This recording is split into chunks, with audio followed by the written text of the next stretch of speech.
தேவனுடைய பரிசுத்த நாமத்திற்கு மகிமை உண்டாவதாக. ஆண்டவராகிய இயேசு கிறிஸ்துவின் நாமத்திலே உங்களை அன்போடு வாழ்த்துகிறேன். இந்த நாளிலும் உங்களோடு தியானிப்பதற்காக கொடுக்கப்பட்ட வாக்குத்தத்த வசனம் லூக்கா 21வது அதிகாரம் 19வது வசனம். உங்கள் பொறுமையினால் உங்கள் ஆத்துமாக்களை காத்துக் கொள்ளுங்கள். கிறிஸ்துவுக்குள் பிரியமானவர்களே, ஆண்டவராகிய இயேசு கிறிஸ்து கடைசி காலங்களில் சம்பவிக்க வேண்டியவைகளை சொல்லிவிட்டு இந்த வார்த்தையை சொல்லுகிறார். உங்கள் பொறுமையினால் உங்கள் ஆத்துமாக்களை காத்துக் கொள்ளுங்கள் என்று. அன்பானவர்களே, நாம் இப்பொழுது வாழ்ந்து கொண்டிருக்கின்ற நாட்கள் கடைசி நாட்கள்.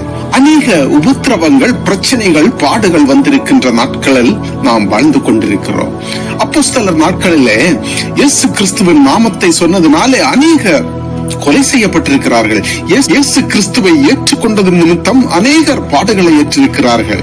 அந்த நாள் முதல் இந்த நாள் வரைக்கும் ஆண்டவருடைய நாமத்தை நாம் சொல்லும் போது இந்த உலகம் நம்மை ஒரு மாதிரி பார்க்கிறது. இந்த உலகம் பகைக்கும். ஏனென்றால் இந்த உலகம் பொய்யான உலகம், உண்மையை ஏற்றுக்கொள்கிறது இல்லை. ஆண்டவராகிய இயேசு கிறிஸ்து நானே வழியும் சத்தியமும் ஜீவனுமாயிருக்கிறேன் என்று சொல்லுகிறார். அவர் உண்மை உள்ளவர், அவர் சத்தியம் உள்ளவர். அதனாலே இந்த உலகம் அவரை ஏற்றுக்கொள்ள மறக்கிறது. ஆண்டவர் சொல்லுகிறார், உங்கள் பொறுமையினால் உங்கள் ஆத்துமாக்களை காத்துக் கொள்ளுங்கள் என்று. உங்கள் பொறுமையினால் உங்கள் ஆத்துமாக்களை காத்துக் கொள்ளுங்கள் என்று.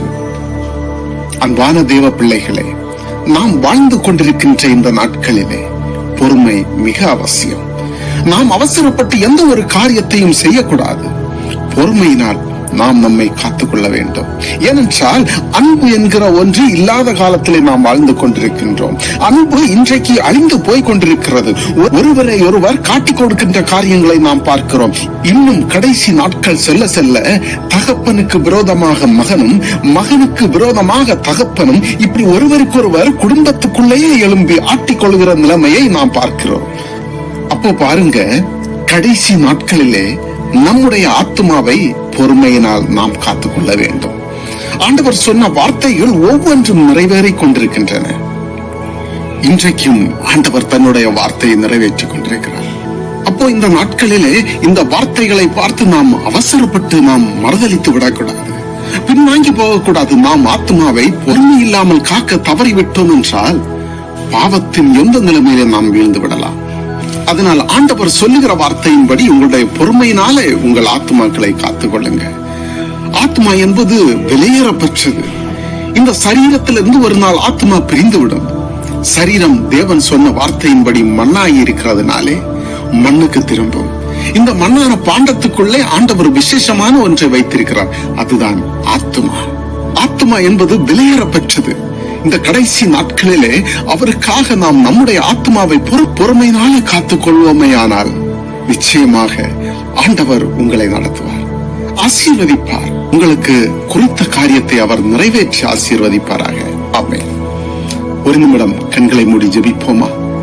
அன்பும் கிருபையும் இரக்கமும் நிறைந்த நல்ல தகப்பனே, ஆண்டவரே, இந்த நாளின் காலை நேரத்திற்காக உமக்கு கோடாகோடி ஸ்தோத்திரம். ஸ்தோத்திரம் ஆண்டவரே.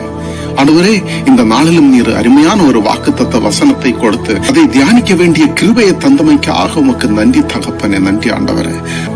ஆண்டவரே, இந்த நாட்களிலும் கூட இந்த வசனத்தை ஆவலோடு கேட்டுக்கொண்டிருக்கின்ற உம்முடைய பிள்ளைகளை நீர் காண்கிறீரே அப்பா.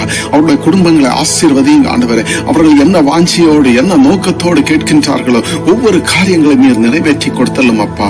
எந்த விதமான நோய் நொடிகள் எதுவும் வராமல் அவர்களை நீர்தாம் உம்முடைய கோட்டைக்குள்ளாக மறைத்து பாதுகாத்தலும் அப்பா. ஒரு விசேஷமாக அப்பா, கடன் பிரச்சனையால் மூழ்கி கிடக்கின்ற உம்முடைய பிள்ளைகளை காண்கிறீரே அப்பா. நீர் அவர்களுடைய கடன் பிரச்சனையிலிருந்து விடுதலை ஆக்கும் அப்பா. நீர்தாமே அற்புதங்களை செய்யும் ஆண்டவரே. பெரிய காரியங்களை செய்யும் அப்பா. குடும்பத்திலே அப்பா சுகம் இல்லாமல் வீடுகளிலும் ஆஸ்பத்திரிகள் படுத்திருக்கின்ற அநேக மக்கள் உண்டு ஆண்டவரே. உம்முடைய பிள்ளைகளோடு இறங்கும் ஆண்டவரே. உம்முடைய ஆணியால் அடிக்கப்பட்ட கருத்தினால் தொட்டு ஆசீர்வதிங்க அப்பா. உம்முடைய ரத்தத்தை தளித்தள்ளும் ஆண்டவரே. பரிபூர்ண சுகம் பெற்று உம்மை ஆராதிக்க வேண்டிய கிருபை கொடுத்தல்லுங்க ஆண்டவரே. ஆண்டவரை படிக்கின்ற பிள்ளைகளுக்காக நல்ல ஞானத்தை கொடுத்தல்லும், நல்ல அறிவை கொடுத்தல்லும் ஆண்டவரே. நீர் அவர்களை அற்புதமாக வழி நடத்தும் ஆண்டவரே. கல்லூரிகளுக்கு செல்லும் போது எங்கு சென்றாலும் உடைய கிருபை, உடைய பிரசனம் கூட இருக்க வேண்டும் என்று ஜெபிக்கிறேன் சுவாமி. நல்ல கல்வியை, அறிவை கொடுத்து உடைய சத்தியத்திலே வளர கிருபை தாருமாட்பா.